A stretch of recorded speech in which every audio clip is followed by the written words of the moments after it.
20-21 অর্থ বছরে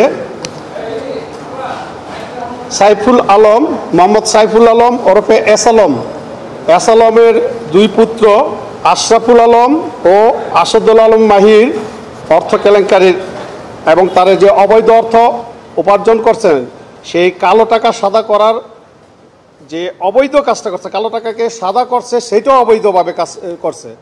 কারণ হচ্ছে সেই সময় চট্টগ্রাম করাঞ্চল 1-এর কমিশনার ছিলেন সৈয়দ আবু মোহাম্মদ দাউদ। এই আবু মোহাম্মদ দাউদ কমিশনার থাকাকালে এস আলম গ্রুপ বহু অকর্ম করেছেন। এখনও সৈয়দ আবু মোহাম্মদ দাউদ এনবিআরে জাতীয় রাজস্ব বোর্ডের একজন মেম্বার দায়িত্বে আছেন। সে এত অপকর্ম করে কিভাবে রাজস্ব বোর্ডের দায়িত্বে থাকেন? 250-টিরও বেশি ডিজাইন অপশন নিয়ে ওয়ালটন স্মার্ট ফ্রিজ, বোঝে আপনার প্রয়োজন। এবং তার বিরুদ্ধে কেন এখনও সরকার ব্যবস্থা নিচ্ছে না? এই জন্যে আমি দুদুকে আবেদন করেছি যে এস আলমের দুই পুত্র আশরাফুল আলম, আসাদুল আলম মাহি এবং সৈয়দ আবু দাউদ কমিশনার, বর্তমানে রাজস্ব বোর্ডের সদস্য, এই কমিশনারের অবৈধ অর্থ উপার্জনের এবং অবৈধ অর্থ কামানোর ইচ্ছায় সে 500 কোটি টাকা কালো টাকা সাদা করার উদ্দেশ্যে তার কাছে আসলে তখন সেই মেয়াদ ছিল 2021 সালের 30শে জুন পর্যন্ত। সর্বশেষ 10% টাকা দিয়ে আয় 500 কোটি টাকা যে টাকাটা জমা দেবে সেই আয়ের 10% জমা দিয়ে সাদা করার নিয়ম ছিল এবং সর্বশেষ নিয়ম ছিল 30শে জুন পর্যন্ত। কিন্তু 30শে জুনের পরে এটা কোনো নিয়মই নেই যে করা যাবে না, এটা সম্পূর্ণ অবৈধ। সেইটা সে করছে।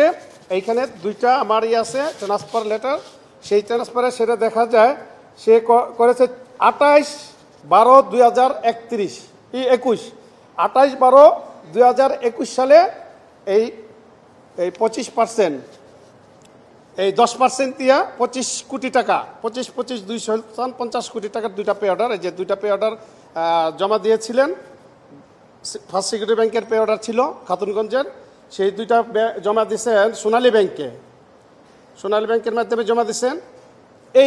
এই ঘটনাটা পুরোটাই সম্পূর্ণ, কারণ হচ্ছে এবং এই 10% যেহেতু 31শে জুন শেষ হয়ে গেছে, তারপরে যদি জমা দিতে হয় তার 25% তাকে আয়কর জমা দিতে হতো। 25% আয়কর দিতে হলে তাকে দিতে হইতো 125 কোটি টাকা। 500 কোটি টাকায় তাকে 125 কোটি টাকা তাদের দুজনকে জমা দিতে হইতো। সরকারের এই যে রাষ্ট্রের এই ক্ষতি করলো, এই রাষ্ট্রের আয়টা গ্রহণ না করে এই কমিশনার যে তাদের সুযোগ সুবিধা দিলাম, এখানে সে কোটি কোটি টাকা আসালাম থেকে সে গ্রহণ করেছে। তার জ্ঞাত আয় বহির্ভূত প্রচুর সম্পদ আছে। আমি তার জ্ঞাত আয় বহির্ভূত সম্পদের তদন্ত করে মামলা করার জন্য আবেদন করেছি এবং সাইফুল আলমের দুই সন্তান আশরাফুল আলম এবং আসাদুল আলম, তাদেরও জ্ঞাত আয় বহির্ভূত সম্পদ প্রচুর রয়েছে, তাদেরও আমি তদন্ত করে তাদের বিরুদ্ধে জ্ঞাত আয় বহির্ভূত দুদক আইন 2004-এর 27 ধারা মামলা দায়েরের জন্য আবেদন করেছি। যদি তাদের জ্ঞাত আয় বহির্ভূত সম্পদ থাকে সেই সম্পদ রাষ্ট্রের অনুকূলে বাজেয়াপ্ত করার জন্য আবেদন করেছি এবং তাদের সর্বোচ্চ শাস্তি, যে 10 বছর সর্বোচ্চ শাস্তি আছে এই দ্বারা, সেই 10 বছর শাস্তি আমি আবেদন করেছি। এখন মূল কথা হলো এই দুই সন্তান দুজনেই বিদেশি নাগরিক, বাংলাদেশের নাগরিকত্ব প্রত্যাহার করেছেন।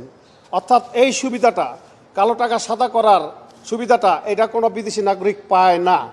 তারপরও এই কমিশনার আবু দাউদ এখন বর্তমানে রাজস্ব বোর্ডের মেম্বার, সে তাদের থেকে প্রচুর টাকা গ্রহণ করে অনৈতিক অবৈধ সুবিধা দিয়ে তাদের এই কালো টাকা এবং অবৈধভাবেই সাদা করার একটা সুযোগ দিয়েছে। আমি মনে করি এই টাকা সাদা হয় নাই, এই টাকা কালো রয়েছে, এই টাকাও বাজেয়াপ্ত করা হোক এবং তাদের 3 জনের বিরুদ্ধে জ্ঞাত আয় বহির্ভূত যত সম্পদ আছে যদি থাকে তদন্ত করে তাদের ব্যবস্থা নেওয়া, ওই সম্পদ রাষ্ট্রের অনুকূলে বাজেয়াপ্ত করা হোক এবং তাদের সর্বোচ্চ শাস্তি 10 বছর সর্বোচ্চ শাস্তি, সেই শাস্তি বিধান করা হোক এবং রাষ্ট্রের এরকম কর্মকাণ্ড যাতে দিন দিন কমে যায়, আমি সেই আবেদন রেখেছি। এটা আবেদন দিয়েছি হলো 25 তারিখ। 500 কোটি টাকা এখানে সে তারা সাদা করেছে সম্পূর্ণ অবৈধভাবে। আর অর্থাৎ যেহেতু মেয়াদ শেষ হয়েছে, মেয়াদ শেষ হলে 125 কোটি টাকা রাষ্ট্র পাওনা। সেই রাষ্ট্র 125 কোটি টাকা রাষ্ট্রকে না দিয়ে 50 কোটি টাকা 50 কোটি টাকা দুই সন্তান থেকে কমিশনের প্রচুর টাকা, প্রচুর অর্থ এখান থেকে গ্রহণ করেছে। এখানে আরও আছে, যেহেতু আমার কাছে ডকুমেন্টস নাই, আমি জেনেছি সে প্রচুর টাকা গ্রহণ করেছে এখানে, এবং তার বিরুদ্ধে ব্যবস্থা নেওয়া হোক।